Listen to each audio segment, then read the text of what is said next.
Bonsoir et bienvenue en ce lundi 28 décembre 2020. Et nous en sommes arrivés ce soir à la méditation numéro 283 dans le livre Les méditations des psaumes des temps modernes. Livre Les psaumes des temps modernes de notre ami pasteur Jean-François Denis. Et avant de voir ensemble le titre de ce soir et la méditation qui va en découler, prions. Père, dans le nom de Jésus, bien-aimé Saint-Esprit, te demandons encore de nous révéler toutes choses ce soir. Que tu touches chacun d'entre nous en profondeur. Laboure cette terre mouillée que tu as arrosée, comme nous l'avons dit hier. Laboure, retourne-la, afin que celle-ci soit, comment dirais-je, égrenée. Que toute pierre d'achoppement dans cette terre que nous sommes, soit retirée de nous, qu'il n'y ait plus rien, épure-nous comme l'or de tous ces scories, afin que nous soyons purs devant toi. Oh oui, tu as dit, qui montera sur la montagne? Et il est dit ensuite, celui qui a un cœur pur. Alors viens, purifier nos cœurs. Dans le nom de Jésus, encore ce soir, merci, bien-aimé Saint-Esprit, de ton enseignement. Conduis-nous, fortifie-nous, dans le nom de Jésus. Amen.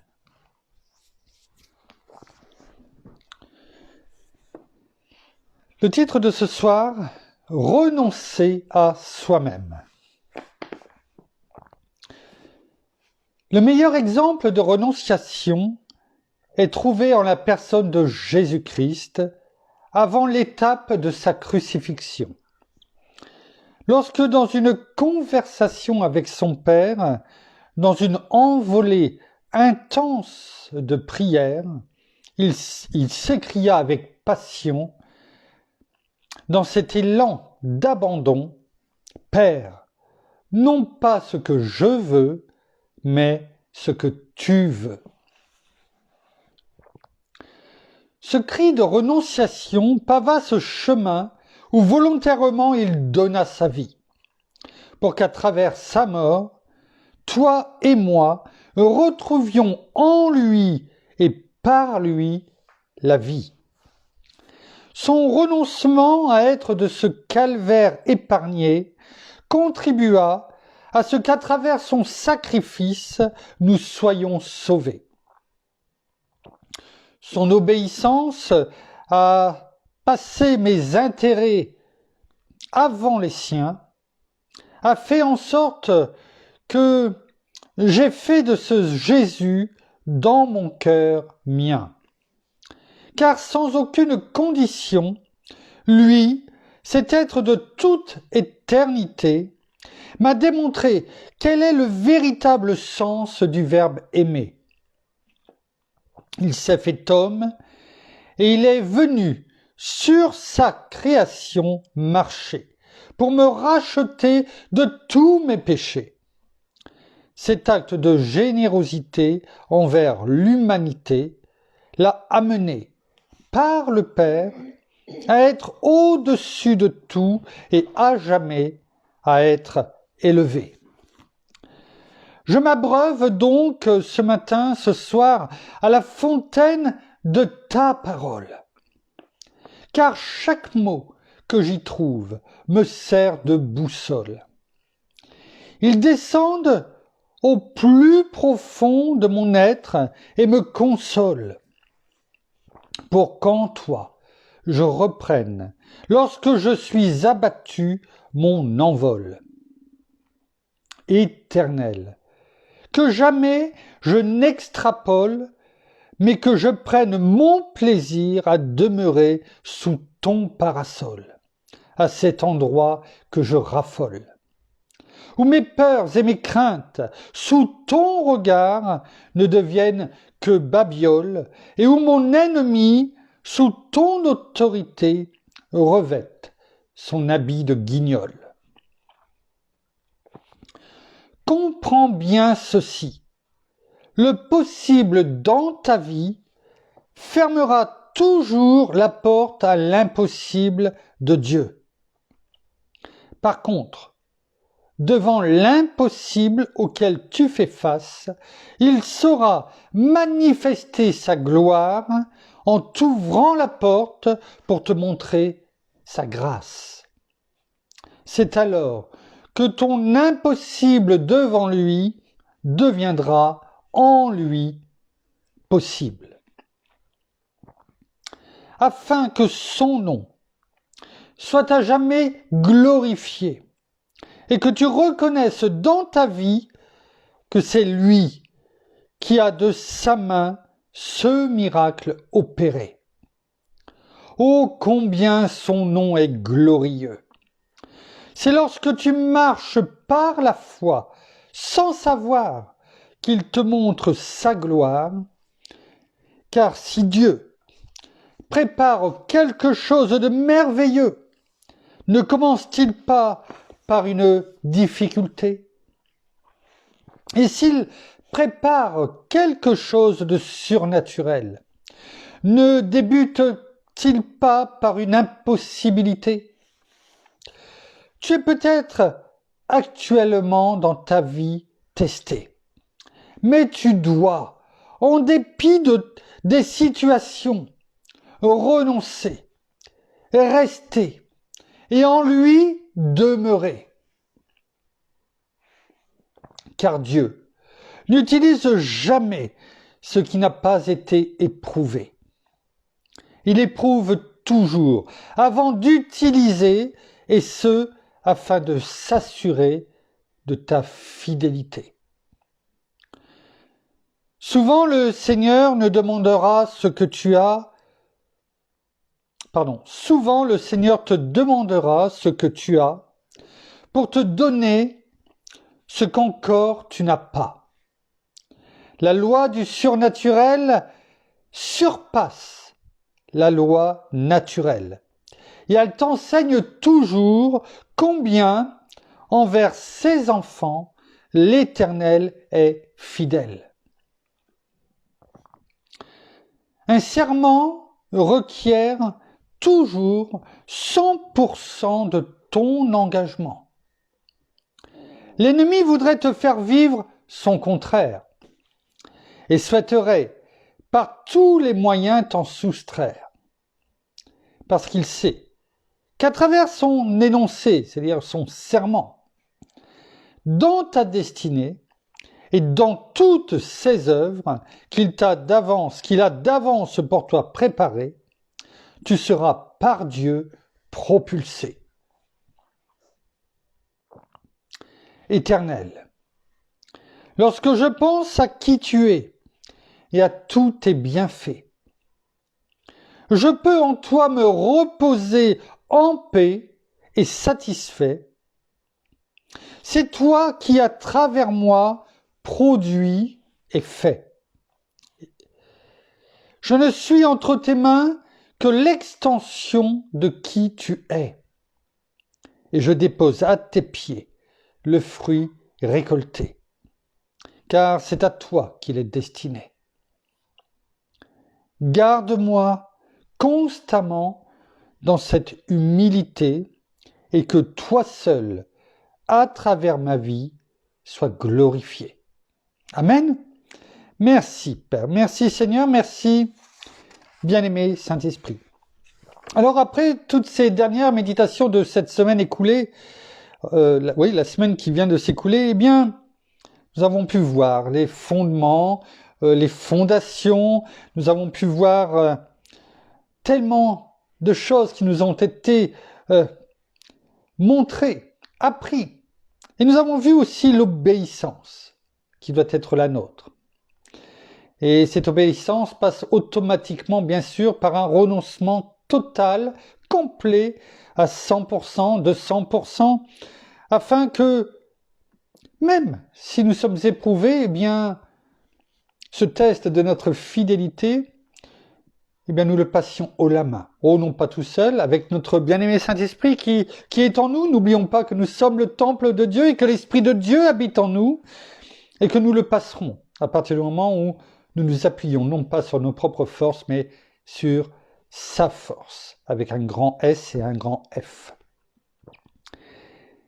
L'ennemi, bien sûr, voudrait nous faire croire que c'est impossible, que nous ne pouvons pas y arriver, que c'est beaucoup trop. Mais nous savons bien que ce qui est impossible à l'œil humain est possible pour Dieu. Pour lui, il n'y a aucun problème. La seule chose qu'il nous demande, c'est de lui faire confiance, de s'abandonner à lui, de renoncer à nous-mêmes et tout simplement de mettre en pratique ce qu'il nous dit. Et il nous dit, et nous l'avons vu, je combats pour toi. C'est moi qui combats pour toi. Laisse-moi faire. Laisse-moi faire. Et la bonne nouvelle, c'est que l'ennemi est déjà vaincu. La croix, le sang de Jésus l'a condamné. Il était déjà condamné. Et il sait sa fin depuis le début. Mais le sang de Jésus l'a marqué. L'a déjà même, je dirais, enfermé beaucoup d'anges démoniaques dans l'abîme. Et on sait très bien que par son souffle, lorsque notre Seigneur reviendra, un souffle suffira pour l'emprisonner, pour 1000 ans. Alors, tout ceci, l'ennemi voudrait que nous n'en sachions rien, que nous l'oublions, mais nous sommes là. Notre bien-aimé Saint-Esprit, la parole de Dieu est là pour nous la rappeler, afin que nous-mêmes nous la déclarions et proclamions, afin qu'ils comprennent que nous savons et que rien, absolument rien, ne nous fera défaillir, nous fera tomber, nous viendra mettre de l'ombre, eh bien, à cette foi inébranlable, la foi d'Abraham, que nous avons reçue par grâce, et que nous avons envers notre Père, notre Seigneur, notre bien-aimé Saint-Esprit, et dans sa parole. Car tout ce qu'il dit, eh bien, il l'accomplit. Alors, ce soir, Pasteur Jean-François ne nous laisse pas spécialement de référence, mais nous allons prendre la référence qui se trouve dans l'évangile de Matthieu 26, chapitre 26, verset 30. Nous la connaissons, nous l'avons, verset 39, pardon. Matthieu, chapitre 26, verset 39. On va la prendre dans 3 versions afin que nous comprenions bien. Nous avons déjà pu méditer sur ce passage. On va le voir sous un prisme différent. Donc dans Matthieu chapitre 26, verset 39. On l'a déjà en partie parlé. Bien sûr, on se trouve exactement où à partir du verset 36.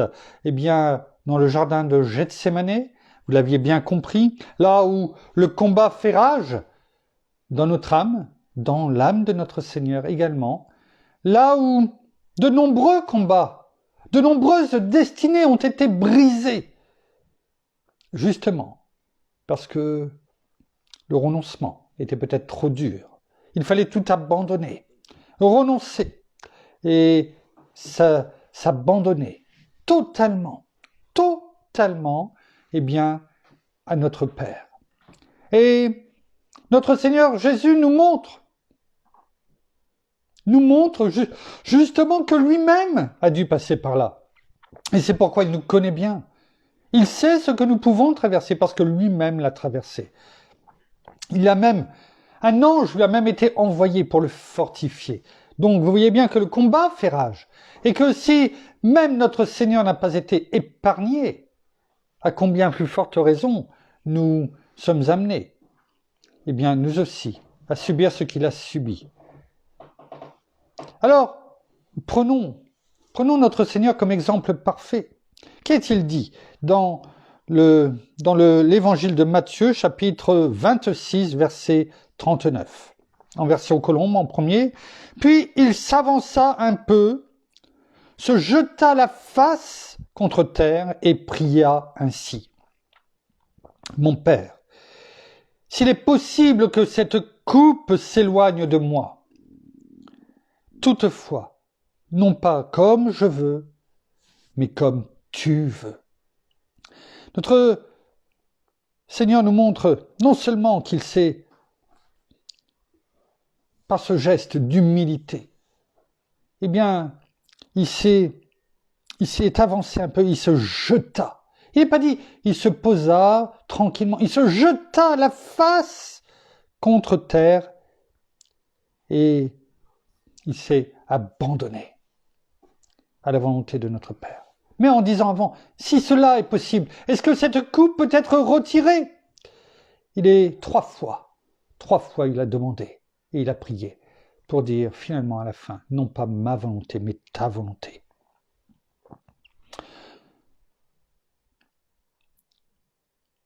Dans la Nouvelle, en français courant, il est écrit ce même verset, et même, on va dire, le verset 38, juste le précédent.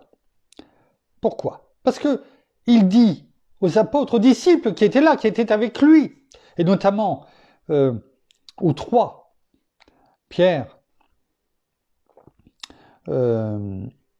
Jacques et Jean, qui étaient là, et à qui il leur a dit, en petit comité, eh bien, restez là, éveillés et priez pour moi.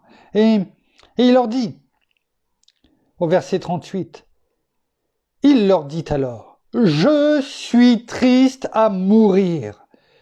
Restez ici et veillez avec moi. C'est notre Seigneur Jésus qui dit cela. Parce qu'il savait ce qu'il allait subir.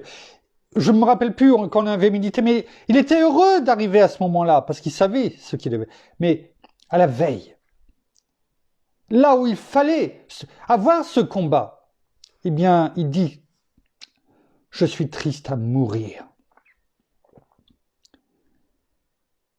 On voit que notre Seigneur avait des sentiments, on le sait. Excusez-moi. Et il peut être triste à un moment donné. On peut être triste. Le Seigneur Jésus l'a montré, il l'a dit, il l'a déclaré. Je suis triste à mourir. En version Colombe, il est dit, je suis triste jusqu'à la mort. Et dans ces cas-là, on a besoin de frères et sœurs à côté de nous. Restez ici et veillez avec moi. Soutenez-moi. Verset 39, il alla un peu plus loin, se jeta face contre terre et pria en disant, mon Père, si c'est possible, éloigne de moi cette coupe de douleur. Il savait que ça allait être douloureux, physiquement, mentalement, spirituellement. Toutefois, non pas comme moi je veux, mais comme toi tu veux. Et combien de fois, malheureusement, nous voulons faire les choses comme nous voulons. On veut bien suivre notre Seigneur, notre Père, mais à notre façon, comme nous le voulons.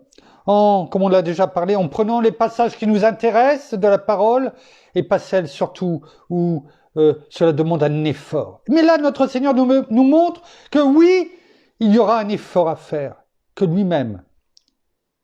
Eh bien, peut-être à un moment donné, il était triste. Il savait que ça allait être douloureux. Mais non pas comme moi je veux, mais comme toi tu veux, Père. En parole de vie. Alors il dit, mon cœur est triste jusqu'à mourir. Restez ici, restez éveillés avec moi.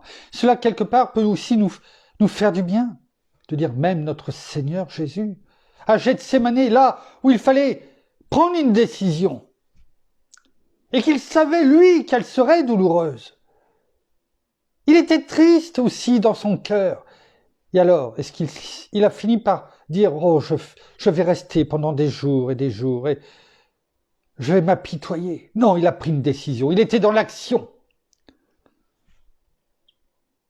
Parce qu'il savait qu'il ne le faisait pas que pour lui. Et quand on fait les choses pour notre Seigneur, quand on est sur ce chemin, dans notre destinée, celle qui a été préparée d'avance pour nous, bien avant la fondation du monde, eh bien, on doit l'arpenter, en sachant qu'on ne fait pas les choses pour nous-mêmes, mais que ce que nous allons faire, non seulement c'est pour la gloire de Dieu, et que cela va avoir une influence sur beaucoup de personnes. Notre entourage, notre conjoint, notre entourage, nos enfants, les conjoints, nos enfants, nos petits-enfants, pour tous ceux qui en ont, ou pour d'autres personnes qui ne peut-être encore ne nous connaissent pas, nos bien-aimés, nos familles, tous ceux qui ne sont peut-être pas encore en Christ aujourd'hui, mais qui vont nous regarder. Peut-être qu'autour de nous, on entendra, eh bien, prends un peu de recul. Fais les choses peut-être une fois sur deux. Qu'est-ce que nous allons faire? Écouter les sirènes du monde? Que l'ennemi veut que nous prenions du recul avec Dieu, avec sa parole. C'est ce qu'il veut. On l'a lu là, ce soir, dans les psaumes des temps modernes. C'est ce qu'il veut. Prends du recul. Ça va être bon pour toi. Mais seul Dieu sait ce qui est bon pour nous. Tout lui appartient. Et tant que ce n'est pas lui qui dit « prends du recul »,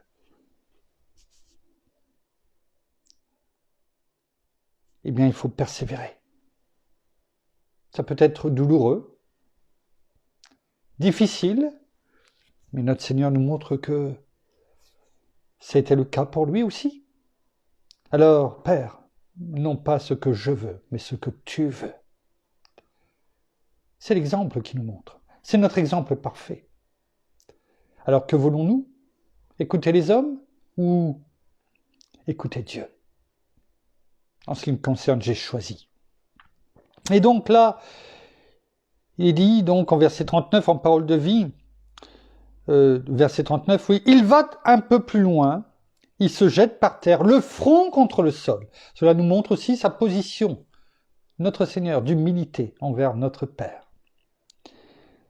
Et il prie en disant, mon Père, si c'est possible, éloigne de moi cette coupe de souffrance. Pourtant, ne fais pas comme je veux, mais comme tu veux. Il y a des fois, nous devons souffrir. Différentes souffrances, quelles qu'elles soient, pour que notre fidélité, notre foi soit éprouvée. Est-ce que, là, dans ces moments difficiles, tu te rappelleras que je suis avec toi et que je t'ai dit, sois sans crainte, car je suis avec toi. Ne promène pas des regards inquiets, car je suis ton Dieu. Je te fortifie, je viens à ton secours, je te soutiens de ma droite triomphante. Et comme je l'ai dit en introduction, un ange est venu pour fortifier notre Seigneur. La réponse lui a été donnée et il est reparti. Non pas ce que je veux, mais ce que tu veux, Père. Non pas ma volonté, mais ta volonté. Le cap était passé.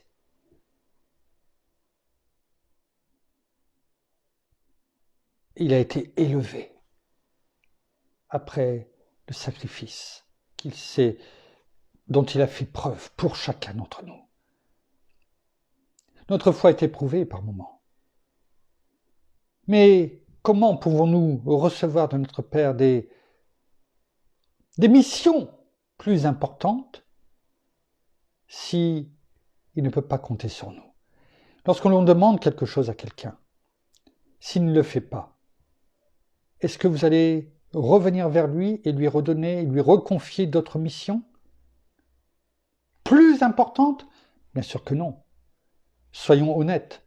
Non, parce qu'on a pu voir que ce qu'on lui a transmis, ce qu'il devait faire, eh bien, il ne l'a pas mené. Il n'a pas même voulu la faire, pour différentes raisons. On n'est pas là à juger. Alors, comment voulez-vous et voulons-nous que notre Père agisse de façon différente avec nous? Sachons reconnaître, voir les choses et se dire, oui, si moi je ne suis pas capable de le faire, ou si la personne à qui j'ai confié quelque chose et ne l'a même pas faite, moi-même je ne vais pas lui en confier les plus grandes. alors notre Père agit de la même façon avec nous. Soyons honnêtes avec nous-mêmes. Soyons honnêtes. Il est tellement facile d'essayer de se mettre à la place des personnes. Mais sachons aussi nous mettre, tant que faire se peut, à la place de notre Père. Et de reconnaître, à ce moment-là, que bien des choses, ne sont pas visibles dans notre vie, tout simplement parce que nous n'avons pas fait notre part. Alors, oui, la soumission à la volonté divine est indispensable, et notre Seigneur nous montre son exemple, l'exemple parfait. La soumission divine, c'est aussi le fruit de, de la loi intérieure, de la parole. Voyons ce qui est écrit dans le psaume 40. Psaume 40, au verset 9. Psaume 40, au verset 9. On va le prendre là aussi dans quelques versions. Psaume 40. Psaume 40, verset 9. Psaume 40, verset 9, il est écrit en version Colombe.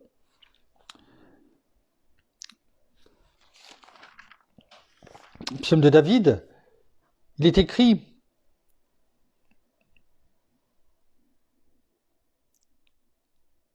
Je prends plaisir à faire ta volonté, mon Dieu. Et ta loi est au fond de mon cœur. » Est-ce que nous prenons plaisir à faire la volonté de notre Père? La question nous est posée finalement. C'est ce que David dit pour lui. Au verset précédent, il dit « Alors je dis, voici, je viens avec le rouleau du livre écrit pour moi. » Des choses qui sont déjà écrites, d'avance. Et il dit juste après, « Je prends plaisir à faire ta volonté. » C'est-à-dire à faire ce qui a déjà été écrit. Ce que tu me dis de faire, ce que tu me conduis de faire. C'est ça que cela veut dire. Est-ce que nous-mêmes, nous prenons plaisir à faire la volonté de notre Père? Et ta loi, ta parole est au fond de mon cœur. Est-ce que nous pouvons dire la même chose, chacun? C'est une réflexion, je ne demande pas une réponse, bien entendu.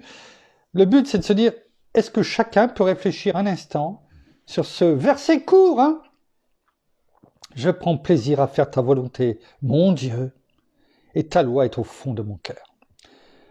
En Nouvelle Français courant, ce même verset 9, « Mon Dieu, je prends plaisir à t'obéir, et je garde ton enseignement tout au fond de mon cœur. » On le comprend mieux.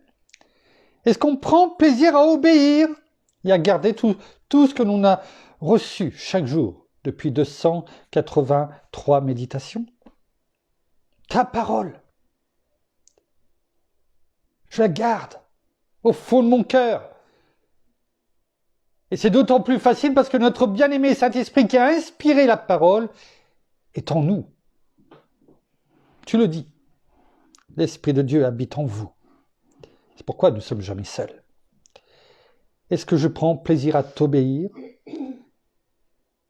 Et en parole de vie, mon Dieu, je veux faire ce qui te plaît, et ta loi est au fond de mon cœur. Je veux faire ce qui te plaît. Non, je ne me suis pas trompé dans le verset. Ce n'est pas « je veux faire ce qui me plaît ». Non, c'est bien ce qui te plaît. Le gros problème, c'est que quelquefois, le « te », on ne le voit pas, et on voit le « me ». Comme quoi 2 lettres peuvent tout changer dans une vie. Comme David, sachons dire « Mon Dieu, je veux faire ce qui te plaît » par-dessus tout. La prière. La prière, bien entendu, est non pas un élément, mais est essentielle à la soumission de la volonté divine. C'est une évidence, on est bien d'accord. Si les choses nous sont montrées et que l'on ne prie pas en fonction de ce qui est demandé, c'est aussi dans la prière que notre Père peut nous révéler des choses. notre bien-aimé Saint-Esprit, par des visions. Si on ne prie pas de tout notre cœur, rien ne nous sera montré. Notre Père, il est dit, traverse, y compris même la nuit, la terre, le monde entier, pour chercher ceux qui sont prêts, qui ont un cœur pur et qui sont prêts à le servir, afin qu'il nous donne justement, qu'il nous révèle tous ces mystères. Nous sommes là pour cela, pour nous, pour tous ceux vers qui il nous envoie et qui nous a confiés ou qu'il va nous confier. Parce que ce que nous voulons, c'est que des âmes soient sauvées. Plie les genoux devant notre Seigneur, devant notre Père, tout comme notre Seigneur nous a montré à Gethsémane. Psaume 143, verset 10. « Enseigne-moi à faire ta volonté. » On vient de juste de dire, « Enseigne-moi, je prends plaisir à ton enseignement. » C'est bien ce qu'on vient de dire, le verset précédent. Et on peut demander si on estime que on a besoin d'un coup de main. Eh bien, tout comme David, sachons demander, enseigne-moi à faire ta volonté, car c'est toi mon Dieu. Que ton bon esprit, avec un grand E, que notre bien-aimé Saint-Esprit, qui est en nous aujourd'hui, me conduise sur une terre aplanie. Si nous nous laissons nous conduire. On a déjà vu, on a déjà pu méditer sur cela. La parole nous dit que j'aplanirai ton sentier. Je ferai ces montagnes qui sont devant toi. Je vais les abaisser, je vais les aplanir. On a pu le voir déjà cela. Mais il faut être dans une soumission totale à la volonté de Dieu. Et il va aplanir ces chemins devant nous. Pourquoi ? Parce que c'est sa promesse, c'est sa parole, et il ne va pas renier sa parole. Il va l'accomplir.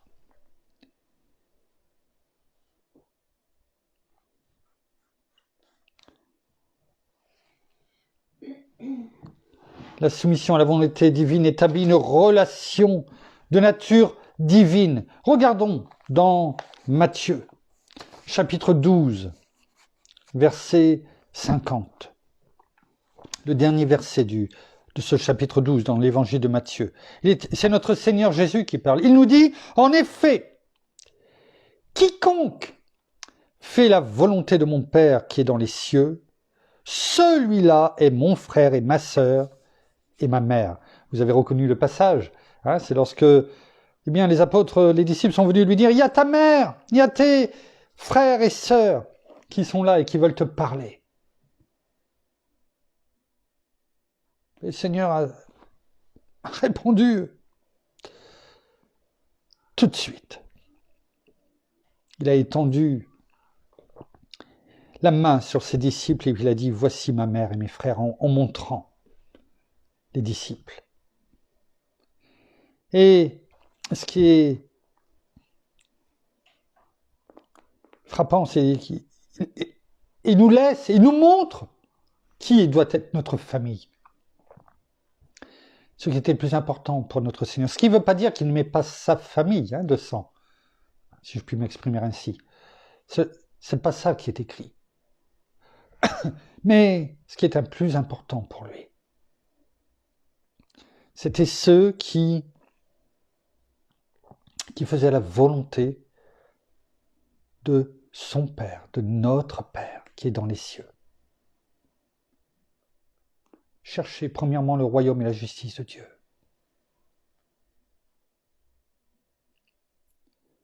Cela ne veut pas dire qu'il n'aimait pas, on le sait.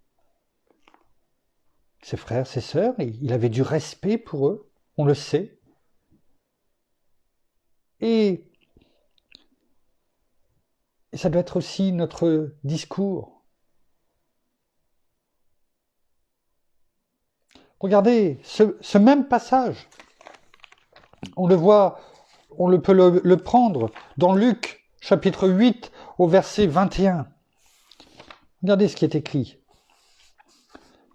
Donc, dans la même situation, il répondit, ma mère et mes frères, ce sont ceux qui écoutent. Écoutent quoi? La parole de Dieu et la mettre en pratique. On voit deux façons pour Matthieu et Luc, eh bien, de l'écrire. Mais faire la volonté de Dieu, on le sait, c'est quoi? Eh bien, c'est ce qui est écrit ici, dit de la bouche de notre Seigneur, c'est ceux qui écoutent la parole de Dieu et la mettent en pratique. C'est ça, faire la volonté de Dieu. L'obéissance. C'est le meilleur des sacrifices pour Dieu. Des offrandes. Il n'aime pas le reste. On le sait, il le dit lui-même. La seule offrande qu'il agrée par-dessus tout, c'est celle de notre cœur.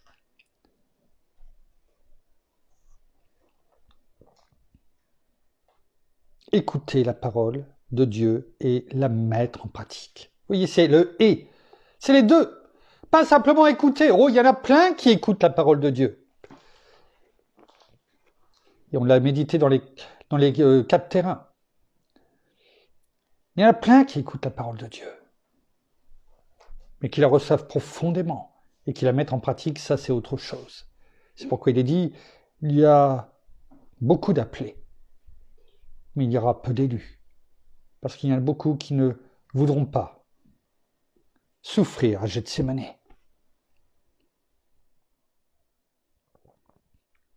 Nous terminerons par Jean. Un verset dans Jean chapitre 5, verset 30. Jean chapitre 5, verset 30. Il est écrit, et c'est notre Seigneur Jésus qui parle. Nous allons prendre même le verset 29. Le Seigneur nous dit, « Ceux qui auront fait le bien en sortiront pour la résurrection et la vie. Ceux qui auront pratiqué le mal pour la résurrection et le jugement. » Parce qu'il y aura le jugement devant le grand trône blanc. Verset 30. « Moi, je ne peux rien faire par moi-même. » Je prends le temps de bien articuler, de prendre le temps de les lire. C'est important. Il y a un message pour nous là. Moi, je ne peux rien faire par moi-même. C'est notre Seigneur Jésus qui parle. Lui-même. Il ne peut rien faire par lui-même. C'est ce qu'il nous dit. Selon ce que j'entends, je juge. Et mon jugement est juste. Parce que je ne cherche pas ma volonté, mais la volonté de celui qui m'a envoyé. On va prendre ce même verset. Ce même verset, on va le prendre dans Parole de vie, afin que l'on comprenne bien la portée de ce verset. Déjà, notre Seigneur dit, je ne peux rien faire de moi-même. Je fais ce que mon Père, notre Père, ce que Dieu lui dit. Et il a dit auparavant, ceux qui auront fait le bien, eh bien, auront la résurrection et la vie. Et ceux qui auront fait le mal, eh bien, auront la résurrection, mais le jugement. Et tout de suite après, il dit, mais moi, je ne peux rien faire par moi-même. Sous-entendu, eh bien, ce n'est pas moi qui juge en tant que tel aujourd'hui, mais en fonction de ce que mon Père me dit de faire. Alors déjà, premièrement, ne croyons pas que par nous-mêmes nous pouvons faire les choses, alors que notre Seigneur Jésus lui dit que par moi-même, je ne peux rien faire. Premièrement. Deuxièmement, et on le sait, ne jugeons pas les personnes. Parce que si notre Seigneur Jésus lui-même dit « je juge », par rapport à ce que j'entends. Ce que j'entends, c'est ce que Dieu lui dit. Son Père, notre Père. Non pas les hommes. Oui, il va peut-être entendre ce qui s'est dit et ce qui s'est fait, mais c'est ce que la volonté de notre Père. Et il dit, c'est pourquoi il dit, mon jugement est juste, parce qu'il n'y aura pas à remettre en cause ce qui vient d'en haut. Ce qui vient du Père. Alors, ne soyons pas prompts nous-mêmes aussi à juger. Mais laissons notre Seigneur, aujourd'hui notre Père, juger. Non pas nous.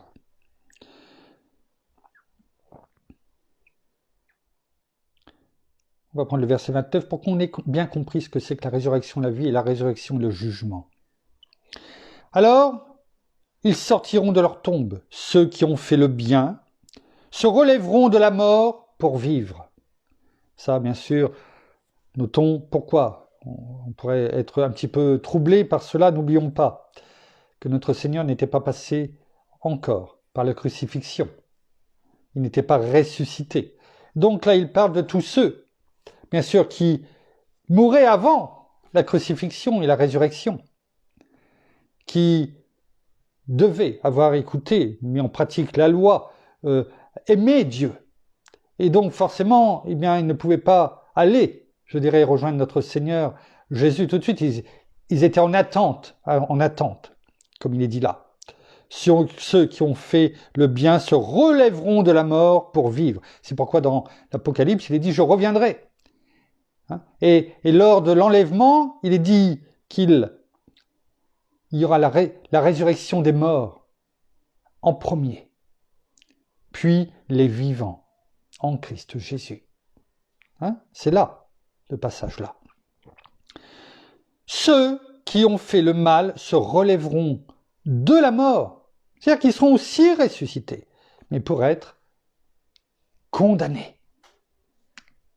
Vous voyez, ce n'est pas pour pouvoir discuter, dire « bon, ok, j'ai peut-être pas fait trop le bien, mais j'avais des excuses. » Non, non. Il est trop tard. Une fois que la mort est là, c'est soit pour pour le bien ou pour le jugement. Et le jugement, ce n'est pas une discussion. C'est pour dire, voilà, ton casier. Ce n'est pas malheureusement celui de notre Seigneur Jésus. Il n'est pas blanchi, mais c'est ton jugement et qui est pour la condamnation. Ça, il faut bien le comprendre. Il n'y aura plus de discussion, de négociation. Il n'y aura pas de sursis, de condamnation avec sursis. Non, non. Ça sera une condamnation ferme et définitive, à perpétuité, et non pas celle que l'on connaît, avec un temps. Non, pour l'éternité. Ne l'oublions pas cela. Et au verset 30, il est écrit « Je ne peux rien faire par moi-même. Je juge d'après ce que le Père me dit. » Vous voyez, on a la confirmation. Je juge d'après ce que le Père me dit. Et mon jugement est juste. C'est ce qu'on disait précédemment.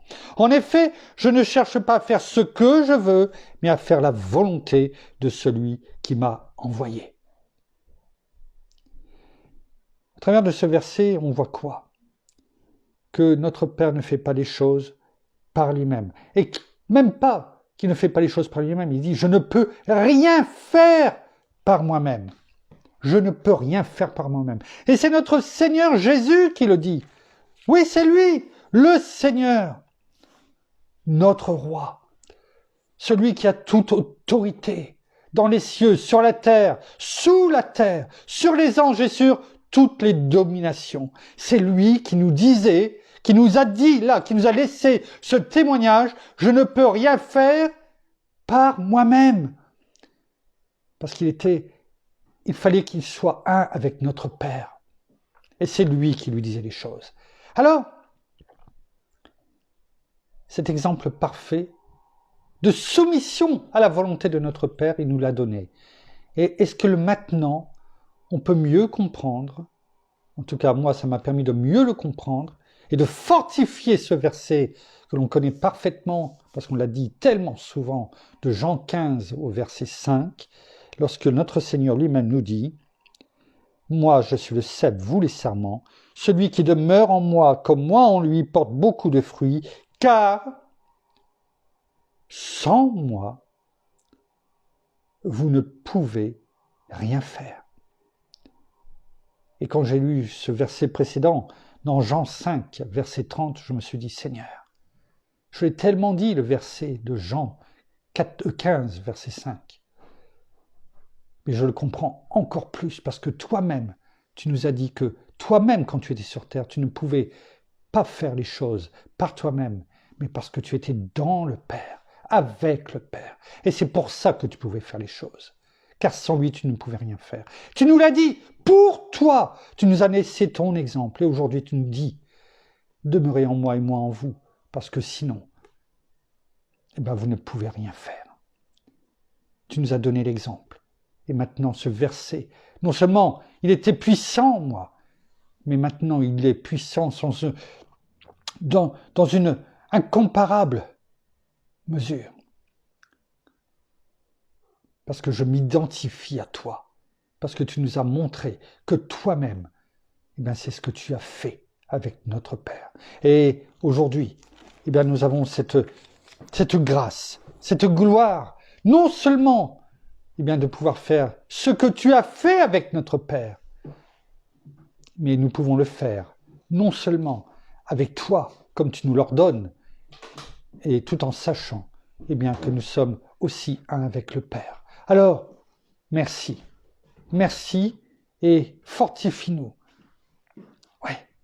Comme toi, tu l'as été fortifié à Gethsémane, afin que nous fassions ta volonté, Père, et non pas la nôtre. Merci.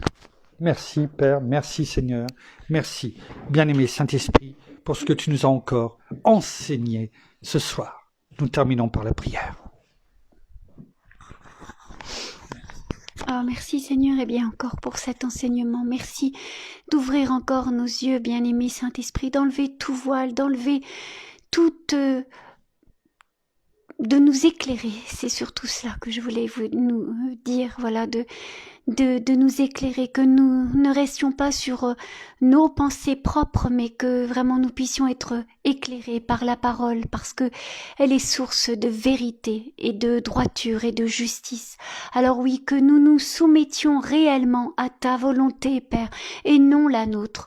Souvent nous voulons faire les choses par nous-mêmes et nous voyons que cela ne va pas toujours comme nous le voulons. Mais est-ce que nous nous posons la question, est-ce que cela est ta volonté ou est-ce que cela est notre propre volonté?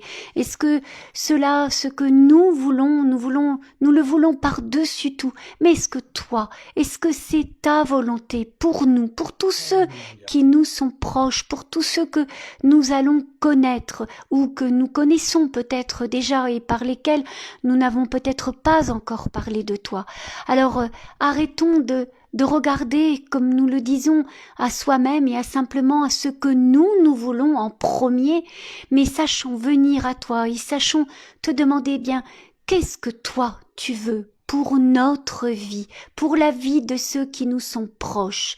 Montre-nous, révèle-toi à nous. Et peut-être que le plan que nous avions, nous, peut-être la volonté que nous avions, n'est peut-être pas celle que toi, tu veux au jour d'aujourd'hui, ni pour nous, ni pour ceux qui nous sont proches. Alors vraiment, révèle-toi à chacun d'entre nous, montre-nous ce que toi tu désires et que nous soyons, tout simplement, ces enfants obéissants, que nous t'écoutions et que nous marchions dans ce chemin de droiture, dans ce chemin de vérité et de justice, et que nous sachions tout simplement nous oublier, faire preuve d'humilité et vraiment venir devant toi et te demander, ce que toi tu veux pour chacun d'entre nous.